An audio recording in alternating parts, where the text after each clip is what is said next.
Cholesterol తో ఇబ్బంది పడుతున్నారా? డయాబెటిస్ రివర్స్ చేసుకోవాలా? డైట్ తో పరిష్కారం. Contact functional nutrition Vinisha Reddy. నమస్కారం, welcome to iDream media. నేను మీ సంగీత. ఇప్పుడు ఎంతో సెన్సేషనల్గా మారిన ఐబొమ్మ రవి విషయమైనా లేదు అంటే ఇలాంటి సైట్స్ అన్నీ కూడా హ్యాక్ అవుతున్న సందర్భంలో అసలు లీగల్గా ఎలాంటి చర్యలు ఉంటాయి? రవి బయటకు వస్తాడా రాడా, లేదంటే అతనికి పనిష్మెంట్ ఉంటుందా? అసలు దీనిపైన పూర్తిగా ఇన్ఫర్మేషన్ మనకు అందించడం కోసము హైకోర్టు అడ్వకేట్ నాగూర్ బాబు గారు మనతో ఉన్నారు. ఒక్కసారి సార్తో మాట్లాడదాం. నమస్కారం సార్. నమస్తే అండి. సార్, ఫస్ట్ ఆఫ్ ఆల్ మీ ఒపీనియన్ ఏంటి సార్? రవి ఐబొమ్మ ఫౌండర్ రవి ఎవరైతే ఉన్నారో చాలామంది అతన్ని దేవుడిగా కొలుస్తున్నారు.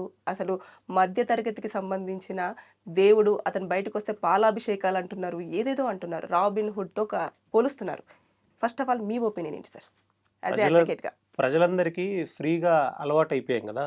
మన ఇండియాలో ఎలా తయారైందంటే సిస్టమ్, ఫ్రీగా ఏదన్నా ఇచ్చేసేస్తే వాళ్ళని దేవుళ్ళుగానో లేకపోతే మాకు మంచి చేస్తున్నారు అన్న ఒపీనియన్ ఫామ్ అవుతుంది. ఆ మనోభావాలను అడ్డుపెట్టుకునే ఇలాంటి డిజిటల్ క్రైమ్స్ జరుగుతూ ఉన్నాయి. ఇప్పుడు రవి అనే వ్యక్తి ఎలా డిజిటల్ క్రైమ్ చేశాడు, సైబర్ క్రైమ్స్ ఎలా చేశాడు అనేది ప్రజలకి అర్థం చేసుకోలేని సిచ్యువేషన్స్లో ఉన్నారు. వాళ్ళు ఎంతసేపు నాకు ఫ్రీగా ఒకటి మూవీ చూపిస్తున్నారు అన్న ఆలోచనలోనే ఉన్నారు. కానీ అసలు ఈ మూవీ తను చూపిస్తున్నాడు అని అంటే దాని వెనక ఎంత కష్టం ఉంది, ఎన్ని కోట్ల రూపాయల ఇన్వెస్ట్మెంట్ ఉంది, దాన్ని ఆ సైట్స్లో అప్లోడ్ చేయడం ద్వారా ఎన్ని కోట్లు తను సంపాదిస్తున్నాడు, అండ్ ఇండియా నుంచి తను కరేబియన్ దీవులకి వెళ్ళిపోయి అక్కడి నుండి ఆపరేట్ చేస్తూ ఇన్కమ్ ఎర్న్ చేస్తూ మన గవర్నమెంట్ వెబ్సైట్స్ని కూడా హ్యాక్ చేస్తున్నాడు అని అంటే ఆ స్థాయిలో ఉన్నప్పుడు గవర్నమెంట్ వెబ్సైట్లో మీకు సంబంధించిన డేటా, నాకు సంబంధించిన డేటా, ప్రజలందరికీ సంబంధించిన డేటా ఉంది. అతను ఇండియాకి వచ్చాడు కాబట్టి పట్టుకోగలిగారు. కానీ కరేబియన్ దీవులకి మన పోలీసులు వెళ్ళి పట్టుకొని వచ్చే అంత స్థితి ఉంటుందా? ఉండదు. సో ప్రజలు అర్థం చేసుకోవాల్సింది ఏంటంటే ఇక్కడ మెయిన్గా డిజిటల్ క్రైమ్స్ అనేవి చాలా ఈజీ అయిపోయినాయి ఈ రోజుల్లో. ఒకప్పుడు ఇంటికి వెళ్ళి దొంగతనాలు చేసేవాళ్ళు. ఈరోజు అలా లేదు. చేతిలో ఒక మొబైల్ ఫోను, ఒక నెట్వర్క్, ఒక సర్వర్ ఉంటే సింపుల్గా ఒక లింక్ పంపిస్తున్నారు, హ్యాక్ చేస్తున్నారు, బ్యాంక్ అకౌంట్స్లోంచి మీకు సంబంధించిన లక్షల రూపాయలు కట్ అయిపోతూ ఉన్నాయి. అలాంటి డిజిటల్ క్రైమ్స్ జరిగే ఏరాలో ఉన్నప్పుడు దాన్ని అప్రిషియేషన్గా మీరు తీసుకుంటే ఇంకా డిజిటల్ క్రైమ్ చేసేటువంటి నేరస్తులు ఇంకా పెరిగిపోతూ ఉంటారు. రేపు దానివల్ల నష్టపోయేది అల్టిమేట్గా ప్రజలే. ఓకే, అది గ్రహించట్లేదు కదా సార్. ఏమంటున్నారంటే ప్రొడ్యూసర్స్ మా దగ్గర నుంచి దోచుకుంటున్నారు కాబట్టి మా దగ్గర నుంచి ఒక్క రూపాయి కూడా తీసుకోకుండా రవి అనే వ్యక్తి మాకు మూవీస్ అందించాడు, మేము ఫ్యామిలీతో సహా మూవీ చూడడం జరిగింది, అతని తప్పేముంది, మాకు ఎలాంటి అన్యాయం జరగలేదు కదా ఇక్కడ, ఈ లెక్కన చూసేసుకుంటే ప్రొడ్యూసర్సే దొంగలు అన్నట్టుగా ప్రజల యొక్క వాదన వినిపిస్తూ వస్తున్నారు. దీనిపైన లీగల్గా ఎట్లా చూస్తారంటారు? ప్రొడ్యూసర్స్ని దొంగలు అని మనం ఎలా అంటామండి? జనాల వాదన అదే. వాళ్ళు ఒక 100 కోట్లు పెట్టి, లేకపోతే ఒక చిన్న సినిమా అయినా సరే 10 కోట్లు పెట్టి ఒక మూవీ తీస్తున్నారు. ఆ మూవీ తీసిన తర్వాత మూవీని మార్కెటింగ్ చేసుకోవడం కోసం వాళ్ళు థియేటర్స్లో రిలీజ్ చేస్తున్నారు, ఓటీటీలో రిలీజ్ చేస్తూనే ఉన్నారు. ఇప్పుడు దీన్నే ఒక కామన్ మ్యాన్కి అప్లై చేస్తే ఒక చిన్న కెమెరా తోటి షూట్ చేసుకుంటూ యూట్యూబ్లో కంటెంట్ పెడుతూ ఉన్నారు. మరి పక్క ఛానల్లో అదే కంటెంట్ అంత హార్డ్ ఎర్నింగ్ తోటి అతను ఒక 1 డే అంతా కష్టపడి ఒక షార్ట్ ఫిలిం తీసి తను సొసైటీకి చూపించాలనుకుంటే ఒక 10 మంది వచ్చేసేసి దాన్ని యూట్యూబ్లో అప్లోడ్ చేస్తే ఎందుకు కాపీరైట్ స్ట్రైక్స్ వేస్తున్నారు? ఎందుకు వేస్తున్నారు అంటే మీ దాకా వస్తే కానీ నొప్పి తెలియట్లేదు అనమాట. ఇక్కడ ప్రొడ్యూసర్స్ పర్స్పెక్టివ్లో మనం మాట్లాడాల్సిన నెసిటీ లేదు. ప్రొడ్యూసర్స్ ఆల్రెడీ లాభం కోసమే వాళ్ళు చేస్తారు. మరి వాళ్ళు నష్టపోయిన రోజులు ఎంతమంది ప్రొడ్యూసర్స్ ఆత్మహత్యలు చేసుకోలేదు, సూసైడ్ చేసుకోలేదు? అన్ని సినిమాలు నిజంగా కోట్ల రూపాయల లాభాలు వస్తూ ఉన్నాయా? ఎన్ని చిన్న సినిమాలు ఈరోజు నష్టపోతూ ఉన్నాయి? మరి దాని గురించి ఆలోచించాల్సిన లేదా? అండ్ టికెట్ ప్రైజెస్ పెంచుతూ ఉన్నారు, మాకు ఫ్రీగా చూపిస్తూ ఉన్నారు. ఫ్రీగా చూపించడం అనే కాన్సెప్ట్ని అడ్డు పెట్టుకొని కోట్ల రూపాయలు సంపాదిస్తూ ఉన్నాడు. అంటే అదొక మనకు వినిపిస్తున్న పదం మాత్రమే, కానీ ప్రూఫ్స్తో సహా పోలీసులు మనకి ఇప్పటివరకు కూడా చూపించలేదు కదా సార్. జస్ట్ ఇన్ని కోట్ల రూపాయలు నష్టం జరిగింది, ఆన్లైన్ అంటే గేమ్స్ కానీ బెట్టింగ్ యాప్స్ కానివ్వండి, లేకపోతే అలాంటివన్నీ కూడా సైట్లలో దాని వల్లనే ఎర్న్ చేస్తున్నాడు అని చెప్పేసి ఒక ప్రెస్ మీట్ పెట్టి దాంట్లో మెన్షన్ చేయడం అనేది జరిగింది. దానికి తగ్గట్టుగా ప్రూఫ్స్ ఉన్నాయా పోలీసుల దగ్గర? ప్రూఫ్స్ ఎవరికి? ప్రజలకు చూపించాలా, కోర్టుకు చూపించాలా? కోర్టులో చూపిస్తే సరిపోతుంది కదా. కానీ ఇంత వాదనలు వినిపిస్తున్నాయి కదా సార్. అంటే బేసిక్గా ఒక పర్సన్ కోసం చాలా మంది లక్షల్లో జనాలందరూ నిల్చొని చెయ్యలేదు, సరే మీ దగ్గర ప్రూఫ్స్ ఏమున్నాయి అని అడిగినప్పుడు అంతే ప్రెస్ మీట్ పెట్టేసి ఇలా ఉంది అని ఒక మాట చెప్పడానికి కుదరదంటారు. ఒక్కసారి ఒక మూవీ రూల్స్ కానీ లేకపోతే ఇలాంటి ఐబొమ్మ కానీ వెబ్సైట్ ఓపెన్ చేస్తే ఆల్మోస్ట్ 3-4 డైరెక్షన్స్ తీసుకొని వెళ్తుంది. దానిలో లింక్స్ ఓపెన్ అవుతూ ఉంటాయి. దానిలో బెట్టింగ్కి సంబంధించిన యాడ్స్ కొన్ని డిస్ప్లే అవుతూ ఉంటాయి. బెట్టింగ్ యాప్స్ని ఎంటైర్ తెలంగాణలో, ఆంధ్రప్రదేశ్లో బ్యాన్ చేశారు. బ్యాన్ చేసినా కానీ వాటిల్లో అక్కడక్కడ డిస్ప్లే అవటం వల్ల తనకి అమౌంట్ అనేది జనరేట్ అవుతూ ఉంటుంది. యాడ్స్ వస్తూ ఉంటాయి. యాడ్స్ ద్వారా అమౌంట్ జనరేట్ అవుతూ ఉంది. ఎవరో తీసిన కష్టాన్ని నువ్వు వెబ్సైట్లో పెట్టుకొని వాటి మీద బెట్టింగ్ యాడ్స్ రన్ చేస్తూ బెట్టింగ్ కంపెనీస్ తోటి అసోసియేట్ అయిపోయి, మరి ఇది ఎవిడెన్స్ కాదా? క్లియర్గా ప్రజలకు కనబడట్లేదా? మీ పిల్లోడే మూవీ రూల్స్లో ఒక మూవీ చూస్తున్నాడు, ఒక యాడ్ వచ్చింది, మీరు ఆడండి, దీంతో కోట్ల రూపాయలు గెలుచుకోవచ్చు, లేదా లక్షల రూపాయల బోనస్, లేకపోతే 300-1500 బోనస్ అని వచ్చింది. అరే 1500 బోనస్ అన్నారు కదా అని ఇన్వెస్ట్ చేసి ఆడతారు. ఎన్ని ఆత్మహత్యలు జరిగినాయండి 2 తెలుగు రాష్ట్రాల్లో? ఎవరు కారణం దీనికి? మరి దాని ద్వారా అతనికి ఇన్కమ్ జనరేట్ అవుతుందా లేదా? సో ఇలా మల్టిపుల్, అతను ఏ స్థాయికి ఎదిగాడు అని అంటే, ఎదగడం అంటే డిజిటల్ క్రైమ్ చేయడంలో. అతన్ని అరెస్ట్ చేసిన తర్వాత కూడా అతని back end team SBI insurance అనే నేమ్ తోటి ఒక డొమైన్ క్రియేట్ చేసి, ఆ వెబ్సైట్ ఇతను అరెస్ట్లో ఉన్నప్పుడు కూడా ఆ వెబ్సైట్ మళ్ళీ ఆపరేట్ చేసి, ఆ లింక్ తీసుకొని వెళ్ళి SBI ఇన్సూరెన్స్ డొమైన్లో పెడితే మళ్ళీ మూవీ ప్లే అవుతుంది. అంటే ఏంటి? నన్ను అరెస్ట్ చేసిన ఈ డిజిటల్ క్రైమ్స్ ఆపలేరు అని ఒక థ్రెట్ ఇస్తున్నాడు అతను. ఒక ఛాలెంజ్ విసురుతూ ఉన్నాడు. ఈరోజు ప్రజలు దాన్ని అప్రిషియేషన్ చేసుకుంటా వెళ్ళిపోతే, రేపటి రోజున ఈరోజు సాఫ్ట్వేర్ ఉద్యోగాలు పోతూ ఉన్నాయి కదా. పోయిన తర్వాత ప్రజలందరూ దీన్ని మద్దతు తెలుపుతున్నారు కదా అని ఇలాంటి తప్పుడు బాటను ఎంచుకునే అవకాశం యువతకు ఉంటుంది. నన్ను కూడా హీరో అనుకుంటారు, నన్ను కూడా రాబిన్ హుడ్ని చేస్తారు, నాకు కూడా పాలాభిషేకాలు చేస్తారు అని స్టూడెంట్స్, తర్వాత ఈ సైబర్ నెట్వర్కింగ్ నేర్చుకున్న వాళ్ళందరూ హ్యాకింగ్ చేయడం మొదలు పెడతారు. ఈజీ మనీకి అలవాటు పడిపోయి లింక్స్ పంపించేసి ప్రజలను దోచుకోవడం అలవాటు పడిపోతారు. పట్టుకోవడానికి వీలు లేకుండా ఇలాగే పక్క దేశాలకు వెళ్ళి దాక్కుంటూ ఉంటారు. సార్, ఇప్పుడు పక్క దేశాలకు అన్నారు కాబట్టి, ఇప్పుడు కరేబియన్ దీవులలో మొత్తం డొమైన్స్ అన్ని రన్ చేస్తున్నప్పుడు, ఇక్కడ రన్ చేస్తున్నట్టుగా ఎలాంటి ఆధారం లేకపోయినా కూడా అరెస్ట్ చేయడానికి ఛాన్స్ ఉంటుందా sir? World wide web website అనేది ఇండియా, ప్రపంచంలో ఎక్కడి నుంచైనా ఆపరేట్ చేసుకోవచ్చు. కరేబియన్ దీవులకి వెళ్ళాడు అని అంటే ఇండియా నుంచి దొరకకుండా ఉండడం కోసం మాత్రమే వెళ్ళాడు, పర్పస్ఫుల్లీ వెళ్ళాడు. అలా అనుకుంటే దావూద్ ఇబ్రహీం మనకి బాంబేలో బాంబ్ బ్లాస్ట్ చేశాడు, పాకిస్తాన్ పారిపోయాడు. ఇప్పుడు పాకిస్తానో లేకపోతే దుబాయో ఇంకో కంట్రీలో ఉంటున్నాడు, అక్కడ సిటిజన్షిప్ తీసుకున్నాడు. ఏదో ఒక పని మీద సీక్రెట్ సమావేశాల కోసం ఇండియాకి వచ్చాడు.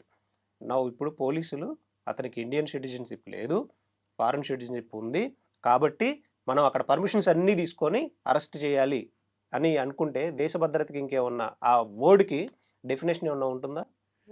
ఇది కూడా అంతే కదా. ఇది దేశ భద్రత కాదా? మీ డేటా, నా డేటా, ప్రజలందరి డేటా, ప్రభుత్వ వెబ్సైట్స్కి సంబంధించిన డేటా అంతా చోరీ చేసి డిజిటల్గా అతని దగ్గర పొజిషన్లో పెట్టుకొని ఇండియన్ సిటిజన్షిప్నే వదులుకొని కరేబియన్ దీవెన్ సిటిజన్ 80 లక్షలు పెట్టి తీసుకొని అక్కడ ఉంటున్నాడు అనంటే అతను కేవలం ఇప్పుడు చేస్తుంది డబ్బు కోసమేగా. బెట్టింగ్ యాప్స్ ద్వారా వీటి ద్వారా వచ్చే డబ్బు కోసమేగా. రేపు ఒక పెద్ద సంస్థ వస్తుంది, వచ్చి మీ దగ్గర ఉన్న ఇండియన్ యూజర్స్ డేటా అంతా మాకు ఇస్తే కొన్ని కోట్ల రూపాయలు ఇస్తామని కొన్ని ఆర్గనైజేషన్స్ అప్రోచ్ అవుతాయి. అవి మేబీ టెర్రరిస్ట్ ఆర్గనైజేషన్స్ కూడా అవ్వచ్చు. సో డేటా మిస్యూజ్ చేసే అవకాశం ఉందా లేదా? కొన్ని MNC కంపెనీస్ వస్తాయి, మీ ఇండియన్ యూజర్ డేటా అంతా మాకు ఇవ్వండి అని. కొన్ని బెట్టింగ్ కంపెనీస్ వస్తాయి, ఎవరెవరైతే చిన్నపిల్లలు, యూత్ ఎవరైతే చూస్తున్నారో ఏజ్ ఇస్తారు కదా, వాళ్ళు ఆ డేటా అంతా ఇవ్వండి. ఎవరు స్టూడెంట్స్ ఉన్నారో వాళ్ళ డేటా అంతా ఇవ్వండి. ఈ రోజు అంతా డేటాని మార్కెట్లో అమ్మేసిస్తూ ఉన్నారు. డిజిటల్ క్రైమ్స్ పెరిగిపోతూ ఉన్నాయి. ఇలాంటి అవకాశాలు చాలా ఎక్కువగా ఉన్నాయి కాబట్టి మనం కరేబియన్ దీవుల్లో నుంచి ఆపరేట్ చేస్తున్నాడు, మనం ఇండియా వచ్చిన తర్వాత మనం ప్రోటోకాల్ ఫాలో అవ్వాలి అని అంటే ఈలోపు తప్పించుకొని కూడా వెళ్ళిపోతాడు. అంటే ఇప్పుడు ఒక పర్సన్ని అరెస్ట్ చేయాలి అంటే ఒక ప్రాసెస్ ఉంటుంది సార్. తను అక్కడ ఎయిర్పోర్ట్లో దిగగానే మేము టేక్ ఓవర్ చేసుకున్నాము, అతన్ని అరెస్ట్ చేయడం జరిగింది అని చెప్పేసి అంటారు. దాంతోపాటు కొన్ని ప్రూఫ్స్ కూడా చూపించారు. అంటే ల్యాప్టాప్స్ కానివ్వండి, కొన్ని ATM కార్డ్స్ కానివ్వండి, తను యూజ్ చేసినవన్నీ. అవన్నీ ఎక్కడో నివసిస్తున్న అతను అవన్నీ పట్టుకొని వచ్చి ఉండుంటారా? ఇక్కడ నుంచి వెళ్ళిపోయి కూడా చాలా ఇయర్స్ అవుతుంది అని చెప్పేసి అంటున్నారు. పోలీసులు డ్యూ ప్రాసెస్ ఫాలో అవటంలో అక్కడక్కడ కొన్ని తప్పిదాలు చేస్తూనే ఉంటారు. ప్రతి క్రైమ్లో కూడా తప్పిదాలు అంటే వాళ్ళ మీద ఉన్నటువంటి ప్రెజర్ అయ్యి ఉండొచ్చు. ఈ కేసులో ఎలా అయినా సరే అతన్ని పట్టుకోవాలనే ఉద్దేశమైనా ఉండొచ్చు. కానీ అతను అని ఇంటెన్షనల్గా వీళ్ళ దగ్గర ఇన్ఫర్మేషన్ ఉన్నప్పుడు లుకౌట్ సర్క్యులర్ ఇష్యూ చేస్తారు, LOC. LOC ఎలా ఉంటుంది అని అంటే ఎవరైనా సరే ఇతర దేశం వెళ్ళిపోతే LOC ఇచ్చేది ప్రతి ఎయిర్పోర్ట్కి కూడా ఇన్ఫర్మేషన్ ఉంటుంది. అతను వచ్చిన వెంటనే ఎయిర్పోర్ట్లోనే ఫస్ట్ పోలీసులు అరెస్ట్ చేసి కన్సర్న్ పోలీస్ స్టేషన్కి ఇన్ఫర్మేషన్ ఇచ్చేస్తారు. ఉమ్, ఈవెన్ ఈరోజు 498 కేసెస్లో ఇక్కడి నుంచి అమ్మాయిని మోసం చేసి పెళ్లి చేసుకొని అక్కడికి పారిపోతారు. పారిపోతున్నారు. ఇక్కడ కేసు పెట్టిన తర్వాత రాడు, సమన్స్ ఇచ్చినా రాడు, ఏం చేస్తారండి, ఎల్ఓసి ఇష్యూ చేస్తారు. ఎల్ఓసి ఇష్యూ చేసిన ఎయిర్పోర్ట్లో అరెస్ట్ చేసేస్తారు. ఇది కామన్ ప్రాసెస్. చేసిన తర్వాత ఇప్పుడు మనకి ఎవిడెన్స్ అనేది కావాలి. అతను ఇండియాలో ఉన్నాడుగా, ఇదే కుక్కట్పల్లిలో రెయిన్బో విస్టాస్లో ఉంటున్నాడుగా, అవును. అతనికి ఉన్న ఇన్ఫర్మేషన్ ఇక్కడున్న ఎక్కడో ఒక చోట స్టోర్ చేసి అయితే ఉంటాడుగా. డెఫినెట్గా ఆ ఇన్ఫర్మేషన్ కోసం అతన్ని తీసుకొని వెళ్ళైనా ఉండొచ్చు, లేకపోతే వాళ్ళ ఇన్వెస్టిగేషన్ ప్రాసెస్ మనం అనుకున్నంత ట్రాన్స్పరెంట్గా ఏమీ ఉండదు. ఉమ్, ఉమ్. వాళ్ళు చేయాల్సిన వేళ ఇన్వెస్టిగేషన్ చేసి ఎవిడెన్సెస్ అన్ని ముందు పెడతారు. ఇప్పుడు తనని అరెస్ట్ చేయడానికి కూడా పోలీసు వాళ్ళు చెప్పేది ఏంటంటే కేవలము ఐబొమ్మ అనే ఒక సైట్ నేమ్ వల్లనే మేము అతన్ని ఎలా ట్రాప్ చేయాలి ఏంటిది అని చెప్పేసి మేమే ఒక టీం ఫామ్ అయిపోయి మేము అతన్ని క్యాచ్ చేయడం జరిగింది అని అంటారు. కానీ బయటకు వస్తున్న వాదన ఏంటంటే ఇన్నర్గా వాళ్ళ వైఫ్ వల్ల ఉన్న కొన్ని డిస్టర్బెన్సెస్ వల్ల వాళ్ళ వైఫ్ ఇన్ఫర్మేషన్ ఇస్తేనే ఇక్కడ అరెస్ట్ చేయడం జరిగింది అని అంటున్నారు. ఈ రెండింటిలో కూడా కొంచెం కన్ఫ్యూజన్ ఉంటుంది. మీకున్న ఇన్ఫర్మేషన్ ఏంటి సార్? నాకు ఎలాంటి ఇన్ఫర్మేషన్ లేదండి. వైఫ్ ఇచ్చారా లేకపోతే పోలీసులకు ఇన్ఫర్మేషన్ ఉండి చేస్తారనేది పర్టికులర్గా వాళ్ళ టీంలో నుంచి వినిపిస్తే బాగుంటుంది. కానీ ఆల్రెడీ సజ్జనార్ గారు ప్రెస్ మీట్లో చెప్పారు, ఇలాంటి రూమర్స్ వచ్చినప్పుడు లేదు మా టీం వర్క్ చేసి మేము ఇన్ఫర్మేషన్ తీసుకున్నాం, సోషల్ మీడియాలో సర్క్యులేట్ అయ్యన్నీ కూడా ఫాల్స్ ఎలిగేషన్స్, మాకు ఎలాంటి ఇన్ఫార్మర్ అవసరం లేదు, మా టీం చాలా స్ట్రాంగ్గా పనిచేస్తుంది అని ఆయన చెప్పేశారు దానికి ఆన్సర్. అంటే లేని ఒక పర్సన్ని ఇందులో ఇన్వాల్వ్ చేస్తున్నారు కాబట్టి నేను ఈ క్వశ్చన్ అడిగాను సార్. అంటే ఆవిడ చెప్పిందా లేదా అన్నది మనకు తెలియదు. పోలీసులు చాలా క్లియర్గా కూడా చెప్పడం జరిగింది. జస్ట్ మేమే తెలుసుకొని ఇన్ఫర్మేషన్ అంతా ఇవన్నీ ఊహాగానాలు చాలా ఊహించుకుంటూ ఉంటారు. వాస్తవం ఒకటి ఉంటుంది, బయటకు వచ్చేసరికి దాన్ని 100 రకాలుగా మార్చేస్తూ ఉంటారు. సో దాని మీద మనం రిలే అవ్వాల్సిన నెసిటీ అయితే లేదు. రైట్. ఇప్పుడు సార్ ఇంతమంది జనాలు ఇతనికి సపోర్ట్గా నిలుస్తున్నారు కాబట్టి ఎప్పుడైతే కోర్టు దగ్గరికి వస్తుందో ఈ మేజర్ రోల్ ఏది ప్లే చేస్తారు సార్? అంటే జనాలు ఎక్కువగా ఒపీనియన్ పాజిటివ్గా ఉంది కాబట్టి దాని మీద డిపెండ్ అయ్యి ఉంటుందా కేసు? లేదు అనుకుంటే ఏ విధంగానైతే ఫార్మేట్ ఉంటుందో అదే విధంగా వెళ్తుందంటారా? జనాల ఒపీనియన్ మీద కోర్టులు జడ్జిమెంట్లు అయితే ఇవ్వండి. కోర్టుకు కావాల్సింది క్రెడిబుల్ ఎవిడెన్స్. చార్జ్ షీట్లో ఏం మెన్షన్ చేశారు, ఏం ఎవిడెన్స్ ఉన్నాయి, తర్వాత పోలీస్ ప్రొసీజర్లో కూడా డ్యూ ప్రాసెస్లో లోపాలు ఉన్నప్పుడు కూడా వాళ్ళకి బెయిల్స్ వచ్చిన కేసెస్ ఉన్నాయి, క్వాష్ అయిన కేసెస్ కూడా ఉన్నాయి. సో చాలా స్ట్రాంగ్గా ఎవిడెన్స్ని బేస్ చేసుకొని ట్రయల్లో అది డిసైడ్ అవుతుంది. కానీ ఇప్పుడు అతనికి శిక్ష పడదా అని అంటే ఖచ్చితంగా పర్టికులర్ సెక్షన్స్కి ఏవైతే ఉన్నాయో పోలీసులు డ్యూ ప్రాసెస్ ఫాలో అయ్యి ప్రాపర్ ఎవిడెన్స్ సబ్మిట్ చేయగలిగితే ఖచ్చితంగా అతనికి ఒకటికే కాదు ఏ ఖైదీకైనా పడుతుంది. ఎగ్జంప్షన్ కాదు కదా, అతని కోసం ఇప్పుడు సపరేట్గా ప్రజలందరూ కోరుకుంటున్నారని చట్టానికి ఇమీడియట్గా మార్చేయలేరు. అతని కోసం సపరేట్ చట్టాలు లేవు. అతనికి కామన్ మ్యాన్కి ఇండియాలో ఒకే చట్టాలు ఉన్నాయి, ప్రతి ఒక్కరికి ఒకే చట్టం ఉంది. కాబట్టి అదే డ్యూ ప్రాసెస్ ప్రకారం ఫాలో అవుతూ అదేలా అతనికి అప్లికబుల్ అవుతుంది. పర్టికులర్ సెక్షన్ ప్రకారం అది 66D అయ్యి ఉండొచ్చు, 111 ఆర్గనైజర్కి అయ్యి ఉండొచ్చు, దానికి సంబంధించిన ఎవిడెన్స్ పోలీస్ ప్రొడ్యూస్ చేయగలిగితే డెఫినెట్గా అతను కన్విక్ట్ అయ్యే ఛాన్సెస్ ఉన్నాయి. లేదు డ్యూ ప్రాసెస్ ఫాలో అవ్వలేదు, ఎవిడెన్స్ సబ్మిషన్స్లో మన లీగల్ ఆర్గ్యుమెంట్స్ మనం తీసుకున్నప్పుడు డ్యూ ప్రాసెస్ ఫాలో అవ్వలేదు, ఎవిడెన్స్ ఇలాంటివి లేవు, ఈ సెక్షన్స్ అసలు అప్లికబులే కాదు అని సుప్రీంకోర్టు దాకా వెళ్ళినప్పుడు లేదా హైకోర్ట్స్లో ప్రూవ్ చేయగలిగినప్పుడు అతనికి కొంత రెమెడీ అనేది వస్తుంది. ఇప్పుడు అలా అని ఉరితీయలేం కదా అతన్ని. అతనికి ఏ అఫెన్స్ అయితే చేశాడో దానికి సంబంధించిన సెక్షన్కి సంబంధించిన పనిష్మెంట్ మాత్రమే పడే ఛాన్సెస్ ఉన్నాయి. ఓకే. అతన్ని అరెస్ట్ చేసిన వెంటనే ప్రొడ్యూసర్స్‌లలో ఒక పర్సన్ సి. కళ్యాణ్ గారు అని చెప్పేసి అతను ఏదో పెద్ద టెర్రరిస్ట్ లాగా డిజైన్ చేసేసుకొని ఎన్కౌంటర్ చేసేయాలి, ఎవరు పోలీసులైనా లేదు అనుకుంటా మా ఫిలిం వాళ్ళే చేస్తారు అన్నట్టుగా మాట్లాడారు. దాన్ని కోర్టు కన్సిడర్ చేస్తుందంటారా ఈ విషయంలో? ఎందుకు చేస్తుంది? కోర్టు కాదు, పోలీసులే కన్సిడర్ చేయరు. ఎవరైనా దొరికిన వెంటనే ప్రతి ఒక్కళ్ళు దొరికిన వెంటనే ఏదైనా నిందితుడు దొరికిన వెంటనే ఉరిదీయాలని ప్రతి కామన్ మ్యాన్ మాట్లాడుతూనే ఉంటాడు. ఇంకా ఫిలిం ఇండస్ట్రీ నష్టపోయినారు కాబట్టి ఈ సి. కళ్యాణ్ అయితే ఇంకొంచెం అగ్రెసివ్గా మాట్లాడుండొచ్చు. ఆయన చెప్పాడని ఇప్పుడు ఎంటైర్ డిపార్ట్మెంట్ మొత్తం వెళ్ళి అతను తీసుకెళ్ళి చేసేస్తారా ఎన్కౌంటర్ చేసేంత క్రైమ్ అందులో ఏమైనా ఉందా? సైబర్ క్రైమ్ మహా అయితే కొన్ని ఫైన్ పడే ఛాన్సెస్ ఉన్నాయి. లేదు అని అంటే 3 years ప్రూవ్ అయితే 3 years పనిష్మెంట్ పడే ఛాన్స్ ఉంది. లేదు అని అంటే దాంతోపాటు ఫైన్ వేసే ఛాన్సెస్ ఉన్నాయి. లేదు 311 ఆర్గనైజర్ క్రైమ్ కూడా అనుకుంటే అది ప్రూవ్ అయితే అసలు ఇది ఐటీ లాకి ఈ 311 ఆర్గనైజర్ క్రైమ్ అప్లికబుల్ అవుతుంది అని ఎస్టాబ్లిష్ చేయగలిగి ఎవిడెన్స్తో పాటు సబ్మిట్ చేయగలిగితే పనిష్మెంట్ పడుతుంది. కానీ సి. కళ్యాణ్ చెప్పాడనో లేదా చిరంజీవి గారు చెప్పారనో లేకపోతే ఇంకెవరో XYZ చెప్పారనో అయితే ఎన్కౌంటర్లు చేయరు. ఇప్పుడు ఏదైతే ఉన్నారో ఇలాంటివన్నీ కూడా చాలా వరకు జరుగుతున్నాయి. కొన్ని వేలల్లో, లక్షలలో ఇలా చేస్తూ ఉన్నారు. డొమైన్స్‌ను క్రియేట్ చేయడం కానివ్వండి, దోచుకోవడం కానివ్వండి, సైబర్ క్రైమ్స్ కానివ్వండి.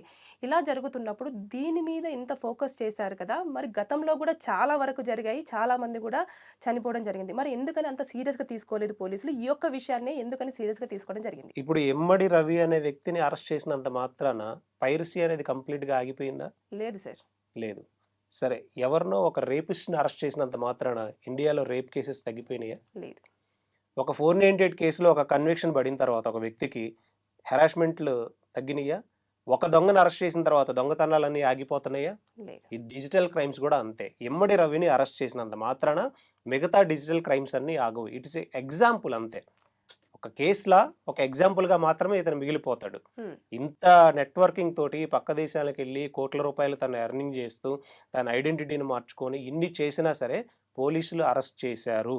ఇండియాకొస్తే అరెస్ట్ చేస్తారని ఒక కేస్ ఎగ్జాంపుల్ అవుతాడే గానీ దానివల్ల అంటే ఏమీ ఇది ఉండదు. కక్షపూరితమైన అరెస్ట్ అని చెప్పొచ్చా? లేదు అనుకుంటే సిస్టమింగ్‌లో ఉన్న విధంగానే అరెస్ట్ అయిందని అనుకోవచ్చా? అంటే దమ్ముంటే పట్టుకోండి అన్న ఒక స్టేట్మెంట్ ఇవ్వడం వల్ల దీన్ని ఈగోగా తీసుకొని అరెస్ట్ చేశారంటారా? ఎక్కువ కాన్సంట్రేషన్ చేసి ఇంత పెద్ద ప్రెస్ మీట్ పెట్టేసి మేము ఒక పర్సన్‌ని పట్టుకున్నాము అని చెప్పేసి దాని మీద ఇటు పలువురు ప్రముఖులు కానివ్వండి, అదేవిధంగా డిపార్ట్మెంట్ కానివ్వండి మాట్లాడడం జరిగింది. ఇది ఎలాంటి అరెస్ట్ అనుకోవచ్చు? ఈగోయిస్టిక్ మీద దెబ్బ కొట్టడం వల్ల జరిగిన అరెస్టా? లేదు అంటే ప్రాపర్‌గా జరిగిన ఒక అరెస్టా? పోలీస్ ఆఫీసర్‌కే కాదు, ప్రతి మనిషికి ఈగో ఉంటుంది. మిమ్మల్ని ఒక మాట అన్నారనుకోండి, డెఫినెట్‌గా దానికి రియాక్షన్ అనేది ఉంటుంది. ఉంటుంది. అదేవిధంగా ఒక దొంగ సైబర్ క్రైమ్స్ చేసేటువంటి వ్యక్తి ఇండియన్ గవర్నమెంట్‌కి సంబంధించిన వెబ్‌సైట్స్‌ని హ్యాక్ చేశానని చెప్తూ, మీరు నన్ను ఆపలేరు, మీరు నన్ను పట్టుకోలేరు, అవసరమైతే మీకు సంబంధించిన డేటా కూడా నా దగ్గర ఉంది, హ్యాక్ చేస్తా అని చెప్తే దాన్ని ఛాలెంజ్‌గా తీసుకొని అతన్ని ఒక నెల రోజుల్లోనో అంతేనా? అంతే. నెల రోజుల్లో అరెస్ట్ చేయగలిగారంటే దాన్ని అప్రిషియేట్ చేయాల్సింది పోయి, మనం ఇంకా దాన్ని కక్ష ఎందుకుండిద్దండి కక్ష? హ్మ్. ఆయనకి ఎంటైర్ డిపార్ట్మెంట్‌కి ఏమైనా ఆస్తి తగాదాలు ఏమైనా ఉన్నాయా? లేదు. మరి ఏం లేనప్పుడు ఎందుకు? ఇది ప్రజలకే మంచి చేసినట్టు ఇంకా. హ్మ్. రేపొద్దున ఇప్పుడు ఓకే. మూవీస్ వరకి ఆగింది. రేపే బ్యాంకింగ్ వెబ్‌సైట్స్‌నో లేకపోతే మన యూజర్ ఐడీకి సంబంధించిన వెబ్‌సైట్స్‌నో హ్యాక్ చేసి పక్క దేశాలకు అమ్మేసేసుకున్నాడంటే నష్టపోయేది ప్రజలే. హ్మ్. దాన్ని ఇప్పటి వరకు ఆపగలిగారు. బట్ కాకపోతే ఈ డార్క్ వెబ్‌సైట్ అని ఉంటుంది. డార్క్ వెబ్‌సైట్‌లో కొన్ని లక్షల మంది హ్యాకర్స్ ఉంటారు. బట్ వాళ్ళు ప్యాకేజెస్ మీద వర్క్ చేస్తూ ఉంటారు. ఆ ప్యాకేజెస్ మీద ఇంకా ఎన్ని డిజిటల్ క్రైమ్స్ జరగబోతున్నాయి అనే దాని మీద ఈ కేసుని ఇన్వెస్టిగేషన్ చేసి దాన్ని డిజిటల్ క్రైమ్స్ ఆపడం కోసం గవర్నమెంట్ ఏదైనా చర్యలు తీసుకోవాల్సిన బాధ్యత ఉందన్నమాట. ఓకే. సార్ ఇప్పుడు పోలీస్ వాళ్ళు ఏదైతే చెప్పారో ప్రతి ఒక్క ఎవిడెన్స్ కంపల్సరీగా కోర్ట్‌లో ప్రొడ్యూస్ చేయాల్సి ఉంటుందా సార్? అంటే వారు ఏదైతే మెన్షన్ చేస్తున్నారో ఇన్ని కోట్ల రూపాయలు అన్నారు. తర్వాత నెక్స్ట్ ఇన్ని డొమైన్స్ అన్నారు. ఇవన్నీ కూడా విత్ ప్రూఫ్స్‌తో సబ్మిట్ చేస్తేనే అతను ఇలా సైట్స్‌ని హ్యాక్ చేశాడు, ఇలా జరిగింది, ఇలా యాప్స్ త్రూ మనీ సంపాదించాడు అని చెప్పేసి అనేది ప్రూవ్ అవుతుందంటారా? డెఫినెట్‌గా సర్వర్స్ అనేవి ఉంటాయి. హ్మ్. ఐపీ అడ్రెస్‌లు ఉంటాయి. హ్మ్. ఇతను అప్లోడ్ చేసిన మూవీస్ అన్నీ ఉన్నాయి దానిలో బెట్టింగ్ యాప్స్ ద్వారా ఎంత రెవెన్యూ జనరేట్ అవుతుంది, ఇతని అకౌంట్స్‌కి డాలర్స్ రూపంలో పడుతుందా, లేదా ఇంకా డీప్‌గా ఇన్వెస్టిగేషన్ చేస్తే డిజిటల్ క్రైమ్ చేసేటువంటి ప్రతి వ్యక్తి బ్యాంక్ అకౌంట్‌లో డబ్బులు ఉంచుకోడు ఫస్ట్. ఉంచుకోండి. ఉంచుకుంటారా? అది కామన్ సెన్స్. ఎవరు ఉంచుకోరు.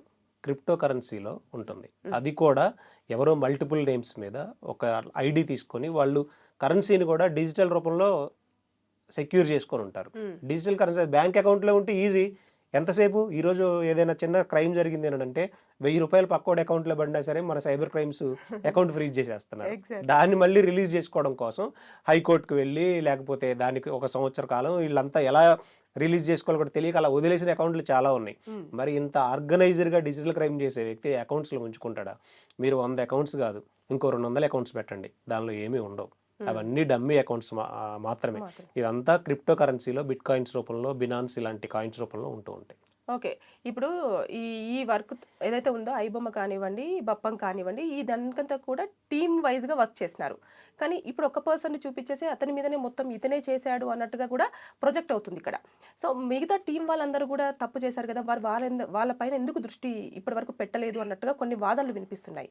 దీన్నెలా ఇప్పుడు కోర్టు దీన్ని కూడా పరిగణలోకి తీసుకొని ప్రెజెంట్ చేయమంటుందా? ఇన్వెస్టిగేషన్‌లో ఏం జరుగుతుంది అనేది కన్సర్న్డ్ పోలీస్ ఆఫీసర్‌కి అతనికి తప్ప బయట మాట్లాడుకునే మన రూమర్స్ స్పెక్యులేట్ చేసే ఎవరికీ తెలియదు. ఓకే. ఇన్వెస్టిగేషన్ రూమ్‌లో తనే ఉంటాడు. తను ఏం చెప్తున్నాడు అనే దాన్ని బేసిస్ మీద నడుస్తుంది. హ్మ్. ఇప్పుడు కస్టడీ పిటిషన్ వేశారు మళ్ళీ.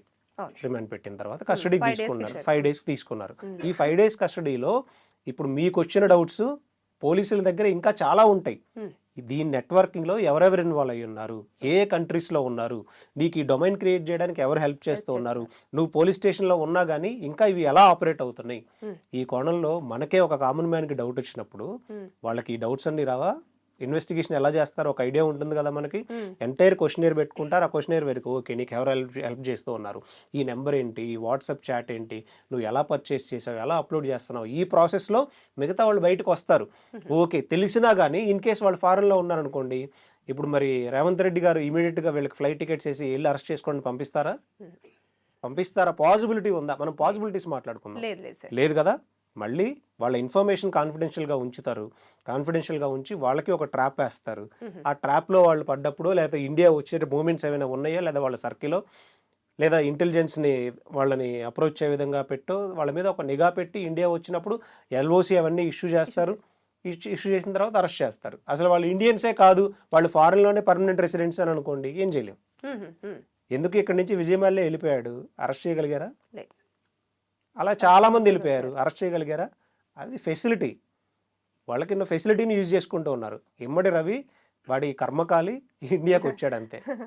సార్ ఇప్పుడు మనం చూసేసుకుంటే ఏదైతే కోర్టులు ఉన్నాయో గతంలో కూడా ఒక పెద్ద పొలిటికల్ లీడర్ కూడా మెన్షన్ చేశారు, టికెట్ రేట్స్ పెంచకుండా, బెనిఫిషరీ షోస్ ప్లే చేయకుండా, నైట్ షోస్ కానివ్వండి, ఫ్రీ షోస్ కానివ్వండి, ఇలాంటివన్నీ ఏమీ లేకుండా నేను జాగ్రత్తలు తీసుకుంటాను, ప్రజల పక్షాన నిలబడతాను అని చెప్పిన తర్వాత కోర్టు కూడా దానికి సమ్మతించింది. తర్వాత నెక్స్ట్ అది అయిన ఒక్క వారం రోజుల్లోనే నెక్స్ట్ ఫిల్మ్కి మళ్ళీ బెనిఫిషరీ షోకి పర్మిషన్ ఇవ్వడం జరిగింది. అంటే ఇక్కడ లూప్ హోల్స్ ఏమున్నాయి అంటారు, అంటే కోర్టు పరంగా కానివ్వండి, ఇటు సిస్టమ్ పరంగా కానివ్వండి?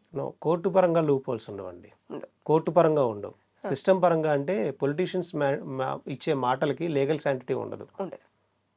ఎలక్షన్కి ముందు కొన్ని లక్షల హామీలు ఇస్తారు, వచ్చిన తర్వాత లీగల్గా మీరు ఇంప్లిమెంట్ చేయాల్సిందే అని పీక మీద కత్తిపెట్టినట్టు కోర్టు ఆర్డర్ ఇవ్వగలదా? లేదు, ఉండదు. పొలిటీషియన్ అనేది తన అవసరం కోసం ఈరోజు నేను ఆపుతాను అని అంటాడు, రేపు నేను పెంచుతాను అని అంటాడు. డెమోక్రటిక్ కంట్రీలో ప్రజలు ఓటు వేయటం ద్వారా దాన్ని మార్చుకుంటున్నారు కాబట్టే ఇంతమంది లీడర్స్ మారుతూ ఉన్నారు. సేమ్ అదే విధంగా ఇప్పుడు ఇతను హామీలు ఇస్తున్నాడు, నష్టపోతున్నారు అనుకోండి, మళ్ళీ అతన్ని దించేసి వేరే వాళ్ళని ఎక్కిస్తారు. ఓకే, ఈ పైరసీ అనేది ఇప్పటి నుంచి కాదు సార్, గతంలో ఎప్పటి నుంచో, అంటే పాతకాలం నుంచి అప్పుడు బుక్స్ రాసేవాళ్ళు, లేదు అంటే కథలు చెప్పేవాళ్ళు, వాటిని కూడా వాళ్ళు కొంచెం అక్కడ నుంచి థెఫ్ట్ చేసేసి ఇక్కడ తీసుకొని వాళ్ళు మళ్ళీ ప్లే చేసేవాళ్ళు అనేది, అది పైరసీ అనేది ఎప్పటి నుంచో ఉంది. దీని మీద ఇప్పటికి కూడా చట్టాలు ఎందుకు స్ట్రాంగ్ అవ్వలేకపోతున్నాయి అంటారు? అంటే తీసుకొచ్చేసి అంటే ఐటీ యాక్ట్ కానివ్వండి ఇవన్నీ, లేదంటే సినిమా కాపీరైట్స్ కానివ్వండి, సినిమాటోగ్రఫీకి సంబంధించిన యాక్ట్ కానివ్వండి, ఇవన్నీ కూడా ఎందుకని ఇప్పటివరకు? ఇప్పుడు ఐటీ యాక్ట్ మీద ఇంకా అంత స్ట్రిక్ట్ ఎన్ఫోర్స్మెంట్ అనేది రాలేదు. మోర్ పర్టికులర్గా ప్రాక్టికల్గా మేము చూసింది ఏంటంటే, తెలంగాణలో బెట్టింగ్ యాప్స్ అనేవి రన్ అవుతూ ఉన్న టైంలో తెలంగాణలో తెలంగాణ గేమింగ్ అమెండ్మెంట్ యాక్ట్ ఉంది. ఈ యాక్ట్ ప్రకారం బెట్టింగ్ అనేది ప్రమోట్ చేయకూడదు, వెబ్సైటే రన్ అవ్వకూడదు, ఈ సెక్షన్ ప్రకారం మీరు కేసు పెట్టండి అని ఒక పోలీస్ స్టేషన్కి వెళ్ళాం మేము. వెళ్తే అసలు ఆ సెక్షన్ ఉందని కూడా కన్సర్న్డ్ ఆఫీసర్కి, సర్కిల్ ఇన్స్పెక్టర్కి తెలియదు. అసలు ఇప్పటి వరకు మేము ఇలాంటి ఈ సెక్షన్ యూజ్ చేసి ఒక కేసు కూడా నమోదు చేయలేదు అని 1.5 year బ్యాక్ అన్నారు. ఓకే, సో అలా ఎన్ఫోర్స్లో లేనటువంటి చట్టాలు చాలా ఉన్నాయి. మన ఇండియన్ పోలీస్ సిస్టంలో ప్రతి ఒక్కళ్ళకి నాలెడ్జ్ ఎక్కడ వరకు ఉంటుంది అని అంటే, దొంగతనం చేశారా అరెస్ట్ చేయండి, మర్డర్ చేశారా అరెస్ట్ చేయండి, ఇంకేదైనా 498 తీసుకొని రండి. ఐపీసీకి బిఎన్ఎస్కి సంబంధించిన అవేర్నెస్ క్లియర్గా ఉంది, కానీ ఐటీ యాక్ట్కి సంబంధించి సైబర్ క్రైమ్స్కి నాలెడ్జ్ తప్ప నార్మల్ పోలీస్ స్టేషన్స్లో అంత నాలెడ్జ్ అనేది లేదు. ఓకే, సో మాకు పర్సనల్ ఎక్స్పీరియన్స్ ఇది. అక్కడికి మేము వెళ్ళి చెప్తే కూడా ఈ యాక్ట్ ఒకటి ఉందా అని తెలియని సిచ్యువేషన్స్ ఉన్నాయి. అలా ఉంది కాబట్టే మీకు ఇంకా చాలా సింపుల్ విషయం ఏంటంటే, తెలంగాణలో బెట్టింగ్ బ్యానేగా. ఓకే, ఇక్కడ ఐపీఎల్లో ఇలాంటివి జరుగుతూ ఉంటాయి స్టేడియంలో, మరి అప్పుడు బెట్టింగ్కి సంబంధించిన యాడ్స్ వేస్తూ ఉంటారు. మనం ఏదైతే బ్యాన్ అంటున్నామో అదే యాడ్ వేస్తారు. మరి ఏం చేయాలి? ఐపీఎల్ని బ్యాన్ చేయాలి మనం? మరి బ్యాన్ కదా, చేయాలి కదా. సరే, దాంతోపాటు హైదరాబాద్ మెట్రో ఉందా, మెట్రో మీద బెట్టింగ్ యాడ్స్ చేశారు, దాని మీద పబ్లిక్ ఇంట్రెస్ట్ లిటిగేషన్ ఫైల్ చేసాం. ఫైల్ చేసింది నేనే. కామన్ మ్యాన్ మీద మీరు బెట్టింగ్ యాడ్స్కి సంబంధించి మీరు యాక్షన్ తీసుకున్నారు ప్రమోట్ చేసినందుకు. Why metro exempted? ఎందుకు మెట్రో ఎగ్జెంప్టెడ్ అయింది? దానిలో ఉన్న బోర్డ్ ఆఫ్ డైరెక్టర్స్ ఎవరు? ఇదే డీజీపీ బోర్డ్ ఆఫ్ డైరెక్టర్, ఇదే ఎన్విఎస్ రెడ్డి మెట్రో ఎండి ఐఏఎస్లు, ఇదే జిహెచ్ఎంసీ కమిషనర్స్, వీళ్ళంతా డైరెక్టర్స్. మరి వీళ్ళు చేసింది తప్పు అయినప్పుడు వాళ్ళు చేసింది కూడా తప్పే కదా. ఈక్వాలిటీ బిఫోర్ లా ఎక్కడ ఉంది అని పబ్లిక్ ఇంట్రెస్ట్ లిటిగేషన్ ఇప్పుడు స్టిల్ పెండింగ్లో ఉంది. దాని మీద సిబిఐ ఎంక్వైరీ వేయాలి అని అడిగాము. సో అది ప్రాసెస్ నడుస్తూ ఉంది. సో కాబట్టి కొంత అవేర్నెస్ అనేది డిపార్ట్మెంటల్ పరంగా లోపం ఉంది. అండ్ చట్టాల గురించి ప్రజల్లో అవేర్నెస్ క్రియేట్ చేయాల్సిన బాధ్యత ప్రభుత్వం మీద ఉంది. ఎందుకు ఈరోజు మనం ఒక మూవీకి వెళ్ళాం, ధూమపానం మద్యపానం ఆరోగ్యానికి హానికరం అంటారుగా, వేస్తున్నారు కదా. సేమ్ అలాగే బెట్టింగ్ ఆడినా, బెట్టింగ్ వెబ్సైట్స్ యూజ్ చేసినా, బెట్టింగ్ వెబ్సైట్స్ ఎవరైనా రన్ చేసినా నేరం అని వేయండి, అవేర్నెస్ క్రియేట్ చేయండి కాలేజెస్లో. అసలు ఆ వెబ్సైటే మన ఇండియాలో కానీ తెలంగాణలో ఓపెన్ అవ్వకుండా చేయండి. ఇప్పుడు ఈ ఐబొమ్మ వెబ్సైట్ని లేదా ఇంకా ఆ సబ్ డొమైన్స్ని గూగుల్తో కమ్యూనికేట్ చేసి వాళ్ళు కోఆపరేట్ చేయకపోతే అవసరమైతే సుప్రీంకోర్టు దాకా వెళ్ళి ఇండియన్ గవర్నమెంట్ బ్లాక్ చేయలేదా? Straight question. చేయలేదా? చేయగలదు, కానీ ఎందుకని స్టెప్ తీసుకోవట్లేదు? ఎందుకు చేయట్లేదు అని అంటే ఆటోమేటిక్గా దాని ద్వారా ఎంతోమంది లాభం పొందుతూ ఉన్నారు. ఈ బెట్టింగ్ అనేది పూర్తిగా ఆగిపోతూ ఉంటుంది. సో ఆటోమేటిక్గా ఈ బెట్టింగ్ వెనక పెద్ద పెద్ద రాజకీయ నాయకుల హస్తం కూడా ఉండే ఛాన్స్ ఉంది. ఎందుకంటే మనీ లాండరింగ్ అనేది ఇలాంటి వెబ్సైట్స్ ద్వారానే జరుగుతుంది ఈజీగా. ఒకప్పుడు ఏంటంటే స్విస్ బ్యాంకుల్లో అకౌంట్స్ ఓపెన్ చేశారని చెప్పేవాళ్ళు కదా, ఇప్పుడు అలా లేదు. కోట్ల రూపాయల ట్రాన్సాక్షన్స్ అన్ని ఈ డమ్మీ కంపెనీస్ ఓపెన్ చేసేసేసి ఫారెన్కి ఈజీగా తీసుకెళ్ళిపోతున్నారు. ఇప్పుడు దీన్ని అంతా సెట్ చేయాలి అని అంటే అసలు ఇప్పటి వరకు ఒక తెలంగాణలో ఒక డొమైన్ చూపించండి, ఒక పోర్టల్ చూపించండి. మీకు సంబంధించిన ఏదైనా ఇల్లీగల్ వెబ్సైట్ కనిపిస్తే ఆ పోర్టల్లో అప్లోడ్ చేస్తే అది మీకు కనిపించింది అనుకోండి, మీరు అప్లోడ్ చేయొచ్చు.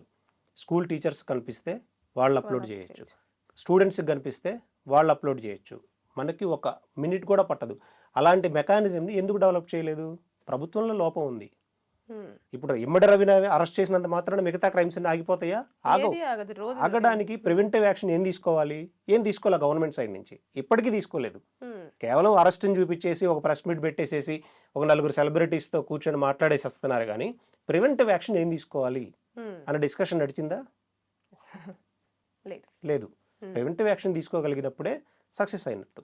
ఇప్పుడు ఇందులో చూసేసుకుంటే అరెస్ట్ చేసిన తర్వాత మనీ లాండరింగా, లేకపోతే చీటింగా, లేకపోతే థెఫ్టా, ఏ కేసును ఈయనకి ఎక్కువగా అట్రాక్ట్ చేయొచ్చు అంటారు? ఇప్పుడు ప్రస్తుతానికి మనం ఎఫ్ఐఆర్లో ఒకసారి చూస్తే దానిలో ఐటీ యాక్ట్సే ఉన్నాయి. దాంతోపాటు ఒక ఎఫ్ఐఆర్లో మాత్రం 111 ఆర్గనైజ్డ్ క్రైమ్ అనేది ఒకటి కనిపిస్తూ ఉంది. దాంతోపాటు మూవీస్కి సంబంధించిన సెంట్రల్ యాక్ట్ ఏవో 2 పెట్టినట్టున్నారు, అవే ఉన్నాయి. ఇవన్నీ కూడా వాళ్ళు ప్రూవ్ చేయగలిగి ఎవిడెన్స్ అడ్మిట్ చేయగలిగి దాని మీద ట్రయల్ ఒక 2 years 3 years ఒక 4 years జరిగి కన్విక్షన్ పడిన రోజున చూద్దాం ఎంత పడుతుంది అనేది. అంతేగాని ఇప్పుడు అతనికి most probably within 45 days bail మీద వచ్చేస్తారు. ఎంతమంది బెయిల్ మీద రావట్లేదు? మర్డర్ చేసిన వ్యక్తి కూడా ఈరోజు బెయిల్స్ మీద బయటకు వస్తున్నాడు. ఎందుకు? Due to lack of evidence. Procedure follow అవ్వలేదని, ఇంటెన్షనల్గా తనని ఇరికించారని. లేదు, ఈరోజు ప్రతి కోర్టుకు వచ్చే ప్రతి బెయిల్ అప్లికేషన్లో ఒకటి చెప్తారు, అతనే ఫ్యామిలీకి ఎర్నింగ్ పర్సన్ అని, ఇంకెవరూ లేరని, తెలియక జరిగిపోయిందని. ఎనీ కండిషన్ బెయిల్ ఇవ్వండి, మేము ట్రయల్కి కోఆపరేట్ చేస్తాము, ఇన్వెస్టిగేషన్ కోఆపరేట్ చేస్తామని బెయిల్స్ ఇవ్వట్లేదు ఆ కోర్టులు, ఇస్తూ ఉన్నాయి కదా. అలాగే ఇమ్మడి రవికి కూడా బెయిల్ అనేది వస్తుంది, బయటకు వస్తాడు, ట్రయల్ జరుగుతుంది. ట్రయల్లో అతను మళ్ళీ ఇండియా నుంచి పారిపోకుండా దాన్ని ప్రాపర్గా చేసుకోగలిగితే కన్విక్షన్ అనేది పడుతుంది. ఓకే సార్, ఇప్పుడు మనం గనక ఇది చూసుకుంటే మొత్తం ఓవరాల్గా ఒకవేళ ఫైనల్ అంత అయిపోయింది అంటే ఎన్ని ఇయర్స్ వరకు జైలు శిక్ష పడే అవకాశం ఉంటుంది? 111 ఆర్గనైజ్డ్ క్రైమ్ ప్రూవ్ అయితే, ప్రాపర్ ఎవిడెన్స్ అడ్మిట్ చేయగలిగితే, ఆ యాక్ట్ని కోర్టు కన్సిడర్ చేసి యాక్సెప్ట్ చేయగలిగితే అప్ టు 7 years వరకు పడే ఛాన్స్ ఉంది. 7 years. లేదు అంటే 3 years. లేదు అని అంటే అసలు ఇది అంత పెద్ద అఫెన్స్ ఏం కాదు అని కోర్టు దృష్టిలోకి వెళ్ళింది అనుకోండి, 1 year ఇచ్చి, అది డిపెండ్స్ అపాన్ ఆర్గ్యుమెంట్స్ కదా, ట్రయల్ని బట్టి ఉంటుంది, క్రాస్ ఎగ్జామినేషన్స్ ఉంటాయి. డెఫినెట్గా అవన్నీ జరిగిన తర్వాత మాత్రమే మనం చెప్పగలుగుతాం.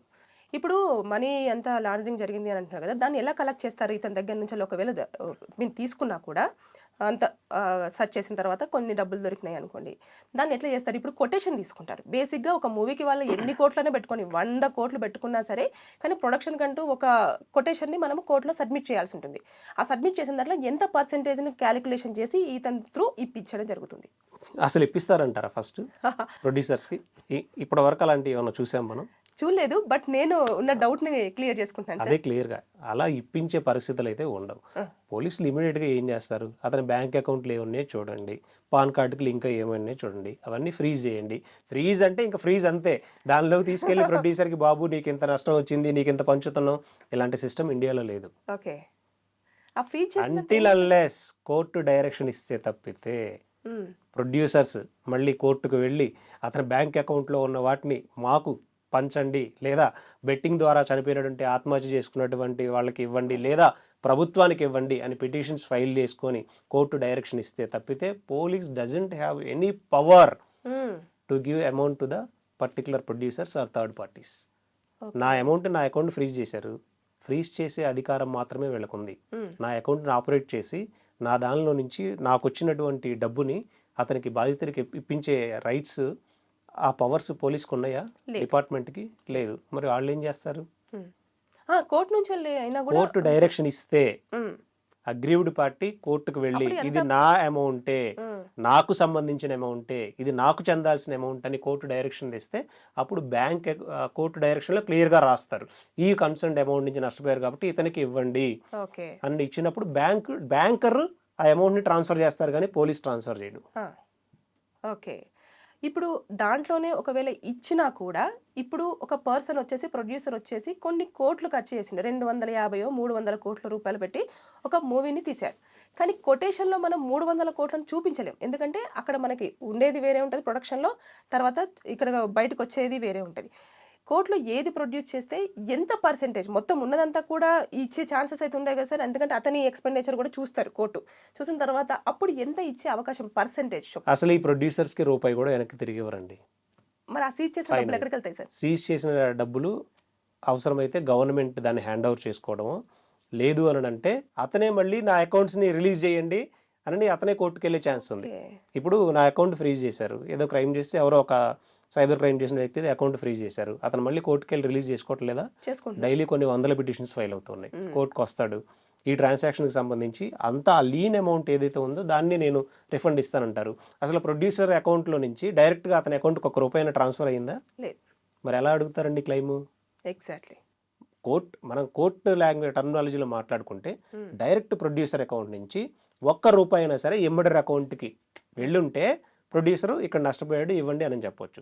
లేదు, దీన్ని ఎక్స్ట్రాడినరీ సర్కమ్స్టాన్సెస్ కింద కన్సిడర్ చేసి ఇన్ని కోట్ల రూపాయలు ఉన్నాయి కాబట్టి ఈ కోట్ల రూపాయల నుంచి ఇంత పర్సంటేజ్ అగ్రీవ్డ్ పార్టీస్ ఎవరైనా ఉండుంటే వాళ్ళకి ఇవ్వండి అని కోర్టు డైరెక్షన్స్ ఇస్తే మనం అజ్యూమ్ చేసుకోగలమే. కానీ ప్రాక్టికల్గా వాళ్ళంతా ఇప్పుడు ఆ 250 కోట్లు నేను ఇతని వాళ్ళే నష్టపోయాను అంటే, అరే బాబు ఇలాంటి వెబ్సైట్స్ కొన్ని లక్షల్లో ఉన్నాయి, వాళ్ళందరి సంగతి ఏంటి? అందులో ఇతను ఇమ్మడి రవి అనేది ఒక చిన్న వ్యక్తి మాత్రమే. మరి దాంతోపాటుగా కొన్ని టొరెంట్ వెబ్సైట్స్ అని వీటిలో స్టిల్ అప్లోడ్ చేస్తూనే ఉన్నారు. మరి వాటి సంగతి ఏంటి? ప్రొడ్యూసర్ చేయాల్సింది ఏంటంటే, మీరు గవర్నమెంట్ మీద ప్రెజర్ పెంచుతారా లేకపోతే గవర్నమెంట్తో మాట్లాడుకుంటారా?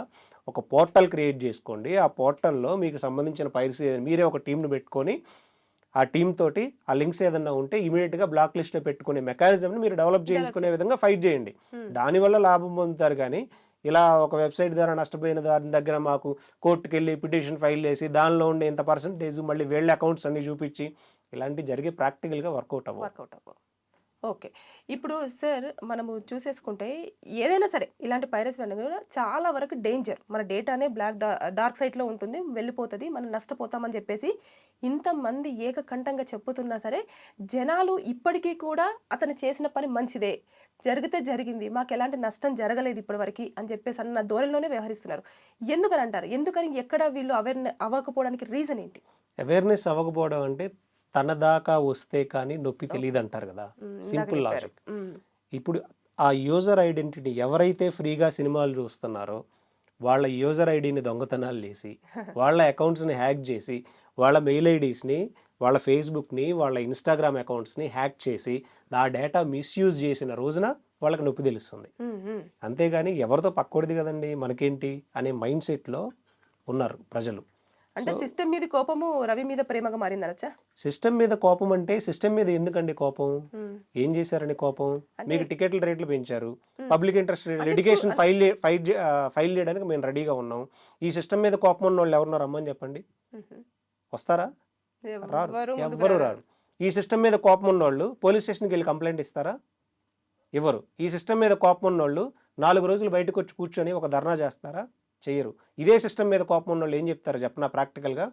ఆ రోజు ధర్నాకు వస్తే ఎంత ఇస్తారు అంటారు. ఇది ఈ రోజున్న సిస్టమ్. సో కాబట్టి మనం ఈ సిస్టమ్ మీద ఉన్న కోపంతో ప్రజలు రగిలిపోతున్నారు ఇవన్నీ చెప్పుకోవడానికి బాగుంటాయి, ప్రాక్టికల్గా వర్కౌట్ అవ్వవు. అంటే ఏదేమైనా సరే కానీ ఇప్పుడైతే అతనికి ఒకవేళ అన్ని ప్రూవ్ అయితే 7 years మ్యాక్సిమం, లేదు అనుకుంటే హ్యాపీగా బెయిల్ మీద బయటకు వచ్చేసి అతని పని అతను చేసేసి బెయిల్ అనేది మనకున్న కాన్స్టిట్యూషనల్ రైట్. అది ఆ రైట్ ని ఎవరు కాదనలేరు. అతను డెఫినెట్ గా బయటకు వస్తాడు. అది 45 days లో వస్తాడా లేకపోతే 90 days లో వస్తాడా, డిపెండ్స్ అపాన్ కౌన్సిల్ తీసుకునేటంటే ఆర్గ్యుమెంట్స్ మీద బేస్ అయి ఉంటుంది. వచ్చిన తర్వాత సిచ్యువేషన్ ఇంకా క్రిటికల్ గా మారే ఛాన్స్ కూడా ఉంటుంది కదా సార్. ఎందుకంటే డేటా అంతా చెప్పేస్తున్నాడు కదా, 50 లక్షల మందికి సంబంధించిన డేటా అంతా నా దగ్గర ఉంది. అతను క్రిటికల్గా మారుతాడా లేకపోతే బయటకు వచ్చిన తర్వాత మళ్ళీ డిజిటల్ క్రైమ్స్ చేస్తాడా మనం అజ్యూమ్ చేయలేం. ఇప్పుడు ప్రతి నేరస్తుడికి బెయిల్ ఇచ్చేటప్పుడు కండిషన్ బెయిల్ ఇస్తారు. నేను ఇంకా ముందు చేయననే అక్కడ అఫిడవిట్ లో చెప్తారు వాళ్ళు. బయటకు వచ్చి వాళ్ళు చేయకుండా ఉన్నారా? ఒక దొంగతనం చేసినప్పుడు మళ్ళీ బెయిల్ మీద బయటకు వస్తున్నాడు అని అంటే మళ్ళీ చేయననే వస్తాడు. మరి రిపీటెడ్ గా 10-15 దొంగతనాల మీద ఎందుకు అరెస్ట్ అవుతూ ఉన్నాడు? రిపీటెడ్ గా ఎందుకు చేస్తూ ఉన్నారు? అది హ్యాబిచువల్ అయిపోయింది వాళ్ళకి. మనం అందుకే హ్యాబిచువల్ అఫెండర్ అంటూ ఉంటాం లీగల్ టర్మినాలజీలో. సేమ్ ఇదే విధంగా అతను మారతాడా లేదా అనేది ప్యూర్లీ అతని పర్సనల్ ఇష్యూ అది. ఓకే, అంటే ఇదంతా చూసుకుంటే కూడా అతనికి కొంచెం ఫేవర్ గానే జనాలు ఉన్నప్పటికీ కూడా సిస్టమ్ ఏ విధంగా అయితే దాన్ని పని చేసుకుంటూ వెళ్తుందో ఇంకా అలా వెళ్తే పనిష్మెంట్ అయితే మాక్సిమం పడే అవకాశం. ప్రజల ఒపీనియన్ ని బేస్ చేసుకొని పనిష్మెంట్స్ అయితే మారవు. కేవలం సబ్జెక్ట్ మ్యాటర్ ఆఫ్ ట్రయల్లో అతను ప్రూవ్ చేయగలిగితే, అతను చేశాడు అని సంబంధించిన ఎవిడెన్స్ అన్ని ఎస్టాబ్లిష్ చేయగలిగితే కన్విక్షన్ పడుతుంది. లేదు క్రాస్ ఎగ్జామినేషన్ క్లియర్గా లేకుండా లేదా ప్రాపర్ ఎవిడెన్స్ లేకుండా ఉంటే కన్విక్షన్ పడదు. సింపుల్. అతనికి ఏమి ఎగ్జామ్షన్ ఏమి ఉండదు. ప్రజల ఒపీనియన్ బేస్ చేసుకొని అంతెందుకు మా ఫ్యామిలీలో కూడా అవసరమైతే ఐబొమ్మ చూసేవాళ్ళు ఉండొచ్చు. అదే డిపార్ట్మెంట్లో నేను మొన్న ఒక పోలీస్ స్టేషన్కి వెళ్తే ఒక కన్సర్న్డ్ SHO చెప్తూ ఉన్నారు, మేము కూడా అదే దానిలో చూసేవాళ్ళం ఐబొమ్మలో. ఏం చెప్తాం మనం దానికి? ఫ్రీగా వస్తుంది, ఎందుకు సబ్స్క్రిప్షన్ తీసుకోవాలి? ఫ్రీగా ఆల్టర్నేట్ ఉన్నప్పుడు మనం చూసుకోవచ్చు అని. ఏం చూడరా? ఇప్పుడు మనం ఇన్ని మాట్లాడుకుంటా ఉన్నాం, మనకి ఫ్రీనా లేకపోతే 99 రూపీస్ సబ్స్క్రిప్షన్ అంటే విచ్ విల్ యూ ప్రిఫర్? ఫ్రీనే ప్రిఫర్ చేస్తారు. That's Indian mindset. So దాన్ని మనం ఆ మైండ్ సెట్ తోటి మనం కోర్టులు ఆలోచించవు కదా. Exactly. Thank you, sir. Yeah, thank you so much. And for more videos, please subscribe to iDream. Please subscribe to iDream. Please subscribe iDream. And please subscribe to iDream. For more videos, subscribe to iDream. please like, share and subscribe to the channel. Congratulations, iDream. Subscribe to iDream. Subscribe to iDream. So subscribe to iDream Media. iDream ki iDream team andarki huge congratulations. Please subscribe iDream Media. Please subscribe to iDream. Subscribe iDream. Please subscribe to iDream.